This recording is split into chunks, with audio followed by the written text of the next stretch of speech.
And hello, hello, hello. Welcome back. I am, of course, Dr. Natalie Forrest, and you are here to watch the show, MIS FIT. Start living and thriving now.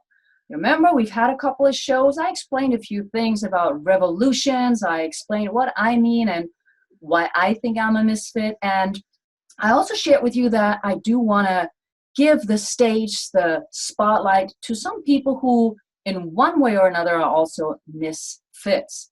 And it might not come across right away, but we'll get there. I'll get everybody to admit it. So today we're starting out the show with a wonderful person that I had the pleasure to meet myself. And I probably should have asked her exactly how to pronounce her last name. So she'll correct me later on. Let me give you a little bit of introduction to Robin Chodak. Is that okay? Okay. Robin Chodak. She is one of the most amazing people that I know because of what she has been through and how she has turned it around into helping others. You know, I always look for people who help others. So Robin left her job after 20 years as a computer software systems analyst, following the suicide of her husband in 2005.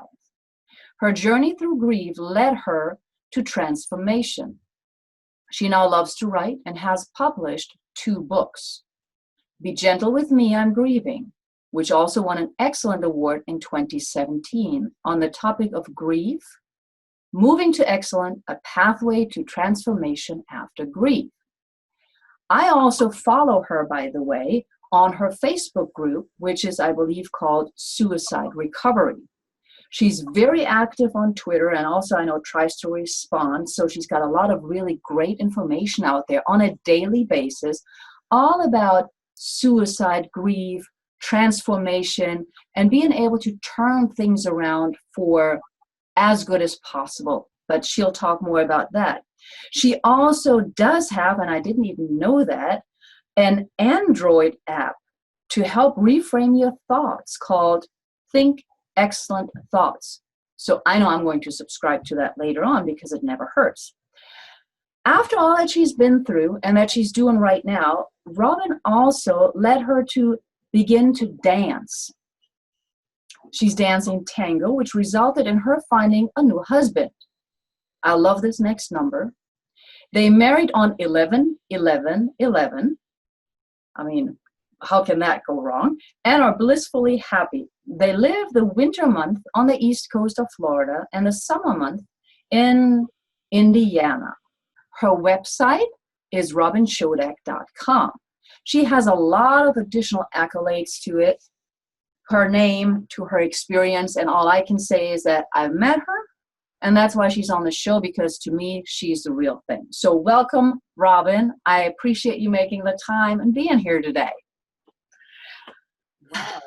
Thank you, Natalie. It's amazing to hear all those things you said about me. I appreciate that greatly, and it has been great knowing you as well. And I know that we're on the same page in many facets of our life, and we all have had our personal transformation, and that's why we are doing what we do.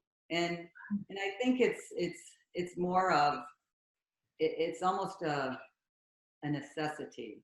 Mm-hmm. Yeah. To keep you thriving. And I know you love that word, thrive.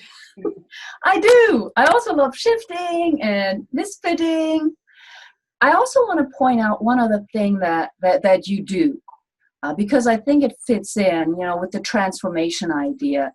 Other than having met you as part of Transformation TV, you're also doing some of the shows for Transformation TV with other authors, with other people from the team. And the reason why I want to bring that up is not just because we're going to have, and we are having, so many really fascinating shows on Transformation TV that I invite everybody to look at, but the ones that you have done are, I guess, groundbreaking, I want to say, because you started it and you're sharing that consistently. So what made you want to be the interviewer, for lack of a better term, and to provide in your very generous way the spotlight to others, let them share their message? What made you go there? Oh, it's a good question, but I'll answer the second one first. Okay. Sharing the spotlight. Well, I believe that, we're not in competition with anyone. And my philosophy is that if we continue to just, share our experiences with one another, and the best way we do that is through communicating. And that's why I write. Okay. And that's about writing, but I love to be able to communicate and share a message. And, it's just great, Natalie. You were my first interview guest. I mean, how apropos is that? I mean, we connected on such a great level, and you were my first guest. So therefore, it has to be successful. It is so funny. I didn't even realize that. But yeah, now that you're saying it, that was not even on my mind. But that makes perfect sense. That's how the universe works. Absolutely. So in this instance, it actually fits. Wow. Okay. It fits. So how do you think your life has changed? Because you talk about grief, I'm sure you help thousands of other people, because I know when I see your posts, I'm moved, or I'm starting to think, how has your life shifted or transformed since you started coming out after your husband's suicide? I mean, I know there was a grief period, but what has changed in your life since then?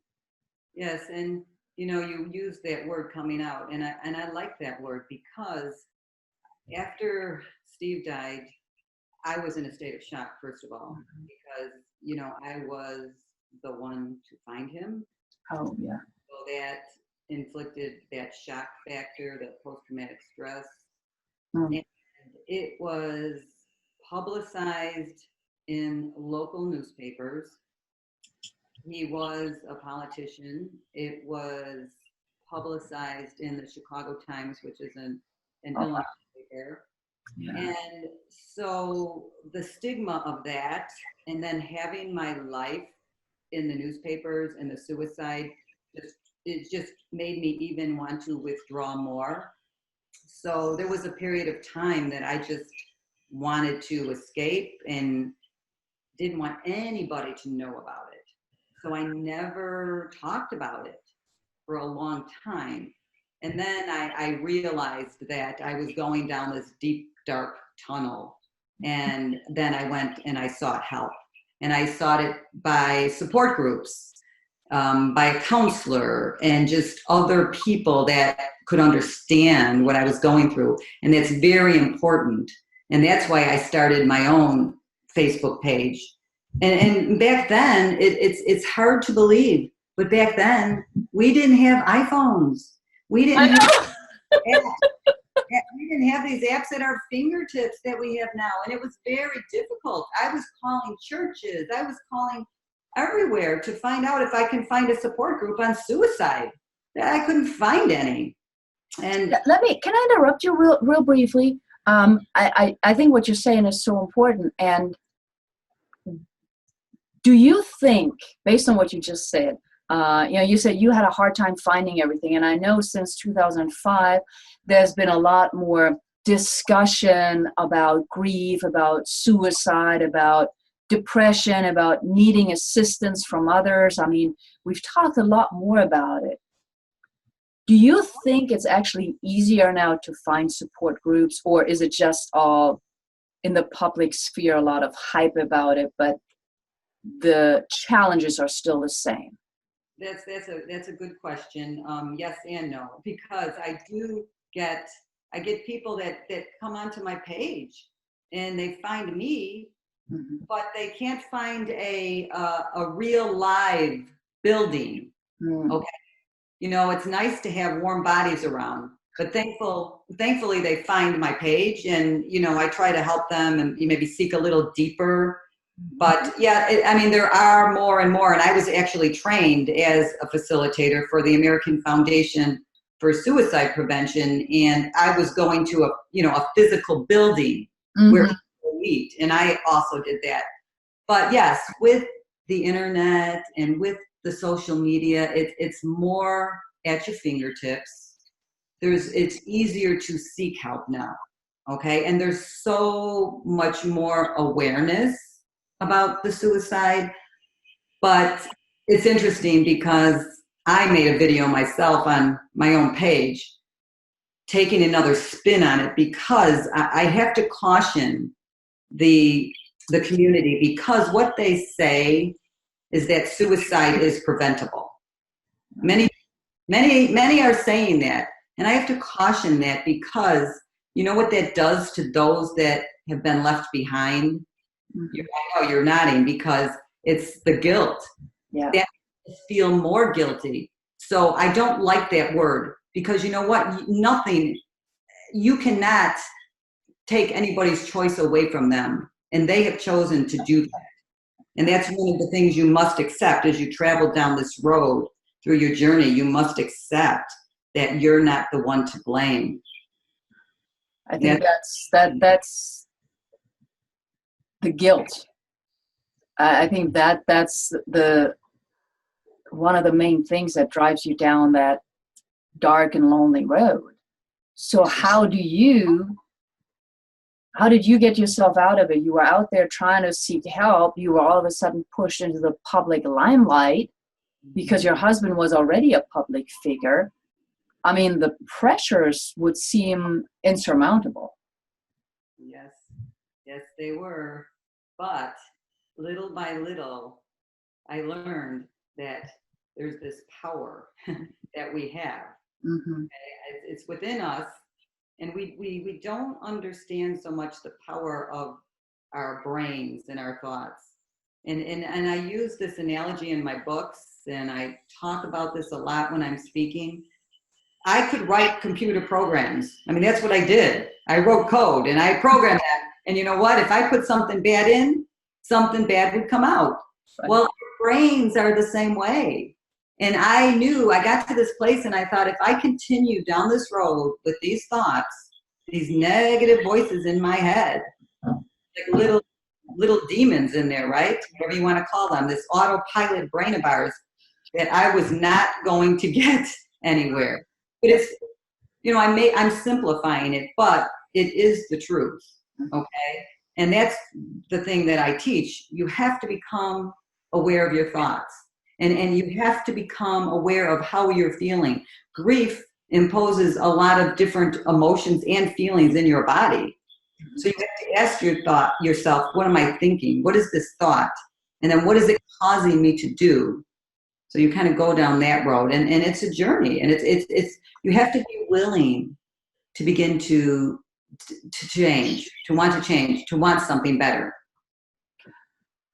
Isn't that then where the real, I mean, like the additional challenge comes in? Because we already know in life in general, so many people are on autopilot. I mean, that's, you know, they're on autopilot. They don't even know what they're doing, which is why I talk about detoxing the mind. You talk also about the same thing. You're using it, you become aware of your thoughts. So if people in general already are struggling with that in a pretty, I don't know, normal or autopilot kind of life anyhow, where in many ways they're existing and they're just going, how can they dig themselves out of even stronger autopilot forces? I mean, I think that's really what you're talking about. You're not just saying you're on autopilot because you're existing. You're saying you're on autopilot because you're existing, and now you're on autopilot for the grief and the cycle of grief. Right. Yes. Can you do that by yourself, or do you need real good friends or help, or what's the best way? Well, absolutely. You need something. Mm-hmm. Okay. Something or someone to help you discover that there's something wrong. You're stuck. Now grief is the normal response to loss. And when you have loved someone deeply, you are going to grieve deeply. And that is a process. But we're not designed to stay stuck in that grief. And what I find when I work with my clients is that it's not the grief that's keeping them stuck now. It's something that we had to go dig into and find out. And it's basically some belief that they're carrying about themselves or about something else. And that keeps them stuck. So processing your grief, okay, that's normal. And you need to go through that. You don't want to deny it. And I say that grief will become your greatest teacher. That's what I say. I put that out. I put posts out about that. It's your greatest teacher. But you know what you need to do? You need to take it by the hand and walk with it every day. So it will teach you. So you need to begin to listen. You need to begin to listen. And, like you said, we're always on autopilot. We never listen until something stops us in our tracks. And sadly, oftentimes it's tragedy. And then we can begin to listen. And then this gives us an opportunity for transformation. And that's my goal. I don't want anybody to stay stuck, I mean, that's really what it's about. That's why I do what I do, because I've been there. And I know what that feels like. And I know that you can learn to live and love life after loss. That's my tagline, love life after loss. Love life after loss. And you can, and it is possible. I'm not the only one. I wish I could say I was the only one in the universe. But then you're not doing your job. If you were the only one, you wouldn't be doing your job. So no, you don't want to be the only one. So for the people who feel the guilt, because afterwards there's always the internal and external conversation about, well, why didn't you see? Were there no signs? It's almost like playing a blame game. And especially, of course, if you're already in the public eye, okay? So it's this blame game, and then some people will move out of your life because of that. Others might come in. If you're really, however, finding yourself alone, and so you got that in your head, what are some of the, activities or things that you recommend somebody engages in to slowly but surely break out of that? Well, I have a 10-step process in my second book. This is my first book. You mentioned Be Gentle with Me, I'm Grieving. Yeah. And then this is the second book that's on Transformation TV. And well, it's on Amazon, but it was written so that people could get the videos that we've all created. And it's a 10-step process. And one of the steps is you must begin to do the things you love. And you might not even know what you love to do, but this is a playground now for you. Begin to explore. Now, I already used to dance when Steve was alive, but I did not dance tango. But now you do, and you're good at it. And yes, thank you. And that's what happened. I needed to begin to do something new. And I believe that people come at the right time. They say the right things. And someone came to me. She actually lost her fiance to suicide. So of course I could trust her. And she said to me, Robin, you need to dance again. And I said, well, I can't go back to those places. Everybody knows me. They know my story. I can't. And she said, why don't you try tango? And you know what? I listened. I tried tango and it changed my life. Because, it's such a metaphor for where we are and how we can dance out of our pain into joy. And you're being held and a lot of your needs are being met, but you don't even have to speak to the other person. No, I mean yeah. I mean, I used to dance a lot, the way I grew up, it was part of what we did, but I often dance in the rain. And to me, that's almost like a cleansing, and I do that sometimes with my daughter. Of course, it's easier, if you're with your daughter, nobody looks at you like you're crazy. When I used to do that by myself, people would look at you like, what are you doing? You're a grown woman dancing in the rain. But I think just being able to do that, whether it's tango or the walls or just in some kind of public place, just sort of letting loose and letting it out. We don't do that enough anyhow. And then, like you said, in some dances, I guess there's that connection as well. You don't have to know the other person or talk to them, but there's something that automatically connects you. And I think that's beautiful. Yes, and that's what you need. You need that when you're going through grief. You need to have a connection. I'm not suggesting that you need tango, you may, but what I'm suggesting is that you need to have a connection with someone, okay? Because you don't want to isolate yourself. So I always caution about that. It's good to be alone. We need self-reflection time, but when we stay alone too long, that's not good in the beginning times of grief. And the other thing that's very important is to get out in nature. I'm a big advocate of nature. It's very healing. And actually, that's why I have my cover on the beach, because Yeah. basically I walked my way to transformation. I walked and walked and walked and walked and walked and walked and walked and walked on the beach in solitude. Listen. And you're also bicycling, though.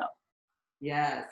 I mean, I'm with you on the walking, I'm with you on the nature, and then there's like you bicycling. And it's not just you bicycling around the corner, but you cycle. Yes. So yes. How does that connect? Because when you cycle, even though there may be 20, 30 people around or just one other person, you're still sort of it's just you and the bike and maybe nature or whatever, right?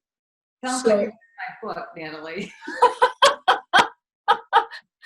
Okay, maybe I did. It's true. It's true. So where does that fit in? Is that step 1 or step 8? To begin to bike? Bike or be out in nature. Oh. No, that's down the totem pole. I would say, it's about step 9. Okay. 9. But biking, it's so funny because I say it's meditative and people freak out. They're like, how do you meditate on the bike? I'm like, I don't close my eyes, but I have to tell you, I get so many messages, and I basically have written my books on my bike. Wow. Because the thoughts come, and sometimes I just have to stop and write it down. I learned the hard way because I was writing one day, and I thought, no, I've got 15 miles to get till I get home, and I'll write it down when I get home. Totally lost it. So 50, did you just say 15 miles? Yeah, I'll write about 30 to 40 a day. Okay, just checking. Okay. I feel like a couch potato right now, but go ahead. Yeah. So I get messages, and I listen, and I just write it down, because I really believe that when we begin to listen to our inner self, our inner spirit, that's where all the healing and the transformation comes anyway. And so that's really how I live my life. I'm very much guided by the spirit, and I talk a lot. I have so many things I could talk about, but I know you don't have time. But 1111 is very significant, and that's why I got married on 11/11/11. Yeah, when I saw that number, I'm like, what? That's like whenever I look at the clock and it's 11:11 or something like that, I'm like, oh yay, So why don't you share a little bit about what 11:11 means or what it means to you? Okay. Well, I started writing my book, my memoir, about 12 years ago. After Steve died, I started writing, and I'm actually turning my memoir into a novel. Wow.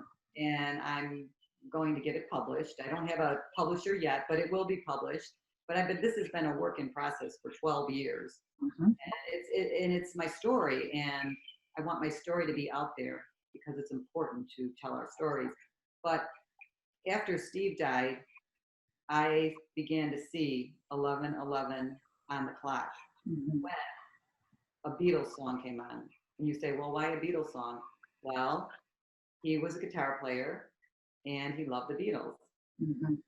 So, and then I was feeling this presence, and it wasn't that feeling of that deep pain any longer.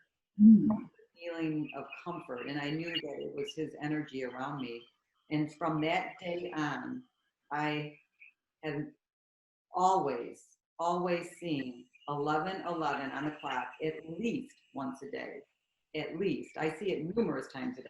Yeah. I mean, we only have 1111 twice, but I'll see it like, oh, you have 111, anything with ones, because if Yeah. you 111 emails or the license plates is, 111. It's always something. But for me, it's my guiding force. And we all have our own. It's just a matter of, beginning to listen to that spirit. And that spirit is what will transform us, our inner spirit. Yeah. And I mean, you keep pointing that out, and I think it's so important. It's the part about listening to ourselves. And whether it's in grief like you've experienced, and all of those who are fortunate enough to work with you, of course guiding them through that. It's also important in daily life that we need to take a step back, or there are other forms of wake-up calls, as I like to refer to them, where if all of a sudden you can't go to work because you got a headache, it's not just take a pill, it's why do I have a headache? As silly as that seems, or we have sayings back home about headaches, and when our noses are stuffy and all of that, it has specific meanings from culture. So I think listening to oneself, and I guess in a sense you're really talking about the rediscovery of who you are, right? Oh, absolutely. Yes, yes. I like that you said that, because I do say that. I said we recover from whom we've lost, because we already have been created in this perfect way. Okay, we're perfect when we're created. Yeah. But then, because of all these beliefs and all these things that happen in our life, it changes us. So when we're transforming, we're getting back to really who we should be. And what I always say, what we are expressions of love. We're expressions of love. So my job is to be able to share that love, share my story, share that love, so I can help someone else. And goes back to why I do what I do on Transformation TV, because I get to share your story. I get to share another person's story. So if we just keep sharing the love, it sounds so trite, but it's really the truth, because that's who we are. We are expressions of love. And that is, I think, what a lot of people will forget. That a very simple gesture, a smile, is an expression of love, as you just stated. And sometimes just that smile to a complete stranger can change their life, and thereby it's being reflected right back onto you, and it changes what you want to do next time.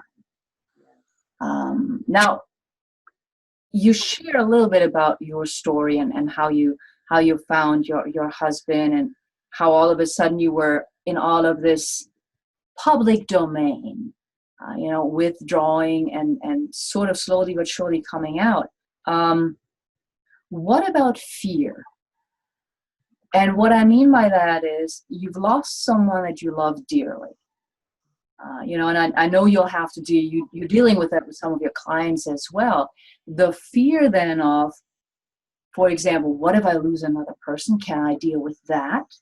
Or if it's a husband or a wife, if it's a spouse, is there no lingering fear about getting involved again and losing that person too? Well, that's a good question as well, because especially in the beginning, I myself had this, and a lot of my clients, let's say I was trying to call my mom. I couldn't get her on the phone. I feared something happened to her. It's almost a normal response, okay? But again, if you continue to live in that realm of fear, you're never going to be moving forward, because that will keep you stuck. And so, yeah, we can have fearful thoughts all the time. We watch the news, we can get fearful thoughts, right? Yeah. So the question is, what do you do about them? How long are you going to let them linger in your mind? Because first of all, you have to be aware, what is this thought?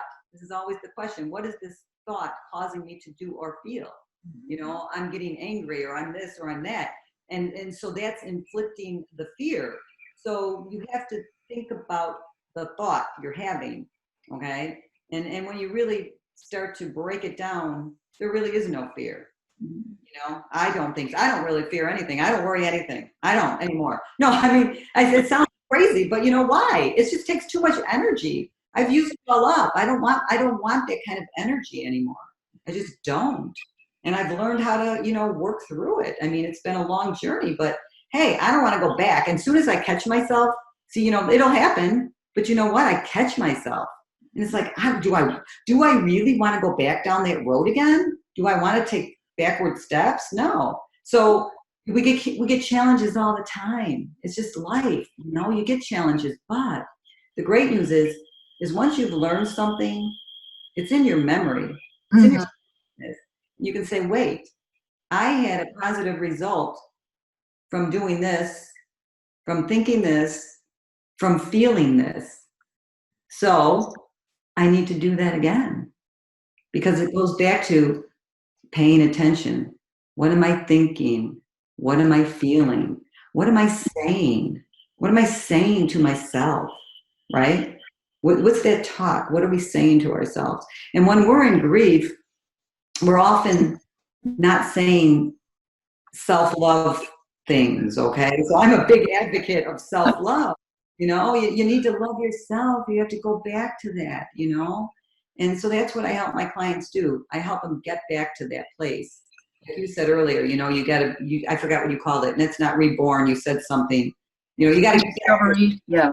Rediscover yourself. Yeah, that's what you said. Yeah. You got to get back to that. Mm-hmm. Even though society tells us not to. Right. Yes.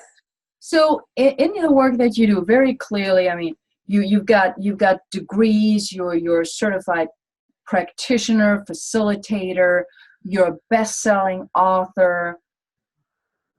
You also talk a lot about energy, which personally I love. Just like, our mind is very strong. So if I keep fearing something, I'm going to create that, right? But you talk a lot about energy. And so do you use any sort of energy healing when you're working with clients, for example? I don't do that with my clients. That's not if I wanted to do that, then I would be marketing myself as a Reiki practitioner, but I don't want to solely do that. I like to consider myself more as a coach. Okay. I'm coaching them because I like Reiki and I do Reiki. I do it on my friends and my family. Okay. I could do it on my clients if they asked me to, but most of my clients are over the phone. Mm-hmm. I could do distant Reiki, but that's just not what I do. Now I do, like I said, I'm a practitioner. I do it for myself, but that's not my main focus. Okay. But I understand the energies and I know it's very powerful. A lot of my friends that's their practice. Mm-hmm. Okay?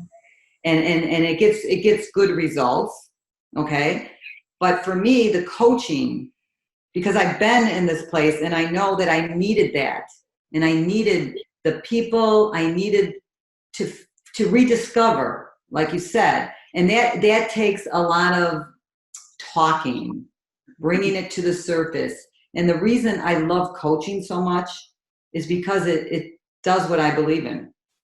It empowers you. It's going to empower you. If you're my client, you're going to come to me. You're going to leave after working with me and you're going to say, Robin, my life has changed. Because you know what? You have become empowered. And now you can do and achieve what you want in your life. And that's why I love coaching, because it's like a gift. It's a gift I can give to someone. I'm going to help that person become better, make the world better. That's why I love, TTV. We're going to make the world better. And that's why we're working with TTV now. And that's why we're all here, because we believe in it. And that is so crucial, because I often hear people worrying, what else is this person going to do? What else is that coach going to do? But if you're in full integrity like you are, you're like, no, this is what I do. And this is my special gift for people who are going through grief. And the way that you're describing it, I love the passion when you say that. Now, this is what I do, because it does take the talking. And I know a lot of people don't like to use the word, it actually takes work. And it's not like work where you have to be outside, like carpentry or anything like that, but you have to go through, in your instance, that very well proven 10-step program. You know, these are the things you need to go through. And I would assume that even though it's a step-by-step program, that some people go faster through it than others. And therefore, it always has to do with how open are we, and that is, I couldn't agree more, where you need the real person there, you know, the expert who is compassionate as well. Yes, yes. And you know, I always feel that it doesn't matter. I believe in the, you know, they say the term, you know, laws of attraction, whatever you want to call it. I just believe that the right people will come to me. I give a 20-minute free consultation. Mhm. And I want them, if they want to work with me, I want to work with them. And I use the word energies again, because there's an energy that exists. And I believe that the right people will come to me, the right people will come to you. So therefore, there is no competition. I don't Right. need to worry, you know? Yeah, we can share, right? Yeah, absolutely. Yeah. Absolutely. So Robin, do you consider yourself a misfit in any way, shape, or form? Well, yeah, I was a misfit, totally. Totally. Now then, of course, the next question, once you realize you're a misfit, how did you deal with really living and thriving and having this amazing giving life that you're having now? Was that a natural, or did you fight being a misfit?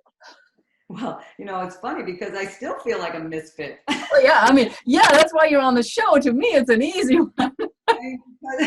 No, because it's like, you know, I feel that a lot of my thoughts, they're so far from mainstream, Mhm.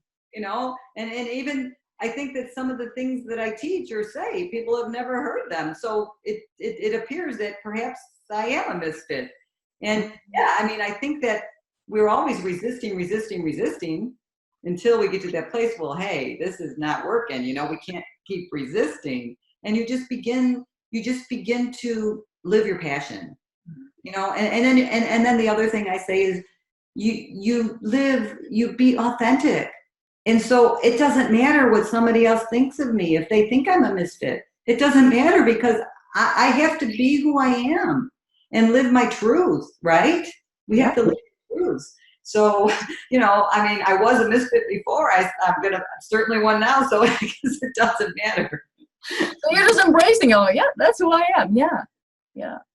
And then I think, you know, when more misfits come together, that's the wave that I keep seeing, where the norm no longer applies, just like you're guiding people through grief in your way because you've gone through it, so you can actually say, this works.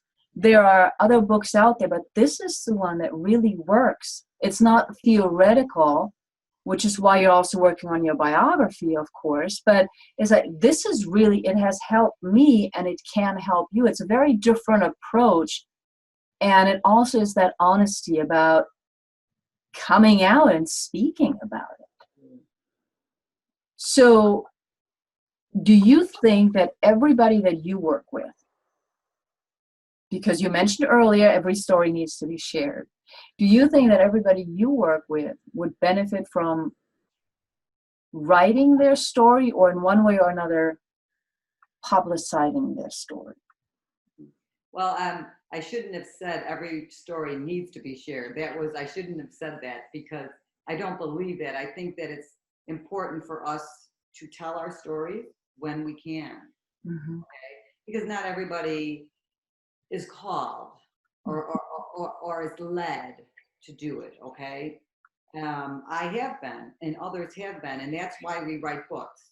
Okay? That's why I'm writing my memoir, because I am called to be writing this book to help others, because they're going to resonate with it.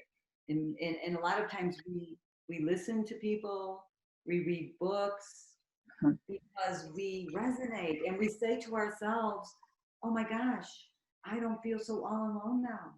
They just experienced, they're thinking, they went through what I was thinking that I was so afraid to talk about. they're thinking thoughts that I thought that I'm embarrassed about or whatever. So, you know, I think that when someone is able, it's a good thing because it can be beneficial and help. And I always believe that writing is good because it's to yourself and you don't have to publicize it, but it's very therapeutic. And after Steve died, I started writing to him. I would write letters. I have a book filled of letters to him. And it was quite interesting because I didn't realize I had a gift or the skill of writing. I used to write technical manuals at work, and I didn't realize that I had this creative side. And so this whole journey, you know, over these 13 years, I've gone to writing schools and had writing coaches, and I found that I had this gift that I could write and I could speak and I could do these things I didn't think I could. Because what happens is after you know, remove these blockages, remove these stuck states, we become more creative. And I was just in my interview with Patricia Madalena, we were talking about this very thing because this creative spirit comes out of us, you know? So it's very interesting. Yeah. And I think in so many ways, you're giving voice to many of the people who are experiencing grief, to many of the people who are looking at suicide of a loved one or just even hear about it. And they don't know whether they should have done something, should have not done something. And to me, it's like the work that you're doing is not just for the person, this is not the right word, so forgive me, that is directly impacted because their spouse, for example, committed suicide, but it can also be a friend or even a distant friend or somebody, you know, a classmate from 20 years ago. There's still that ripple effect. And it seems to me that those people as well may benefit from some of your insights, even if it's not direct in that, you know, I mean, it's removed whatever, like 20 years, but you knew that person and you're like, what happened? And it's another awakening. So yeah, I think you give voice to a lot of the issues that are, especially right now, at the heart of society. Yes, absolutely, absolutely. And you're right. We've had things that have happened to us in the past that maybe we've never dealt with. You know, maybe, you know, they didn't, if it happened 20 years ago, you know, they never dealt with it. This good friend of mine, she lost her mother when she was, you know, like 13, and this was many, many years ago. Nobody talked about it then. And so that was brushed under the covers, and it wasn't until later in life. I mean, she used to, and I put this in my book, she used to say on medical forms that her parents, I forgot, she never said that they died by suicide. She would lie. She would lie because the stigma. So, you know, we do have a voice, absolutely. You know, and I know that's what you like to do too. You give voice, and I'm glad you're doing the show. You're giving me my voice. I'm usually the one that's interviewing, so it's nice to be interviewed, Natalie. Thank you. Well, yeah, your voice needs to be heard, not just in the books that you write, not just in your transformation TV show and your speaking engagements, because I know you have a very big one coming up with the cruise. But I think in general, it's so important. So why don't you mention to some people or to everybody the one thing? I know most of us who interview others, you know, we say, what is like the one thing that you want to let people know? Not just those that you directly deal with necessarily because of grief, but what do you think is the one key to life that allows people to be happy, to live, to thrive? What is the one piece of advice that you would have for people? Well, that's a good question. And I have a million things running in my head because I'll pick one.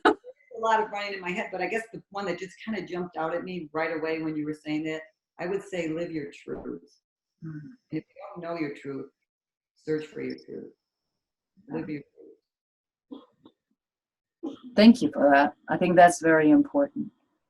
Live your truth. Robin, you know I have a lot more questions, but I got to be mindful of the time. So how can people reach you? Where can they find you other than on Transformation TV? I mean, you're a spotlight in there. You've got your show. You've got the book that you wrote, which is also on Amazon, of course.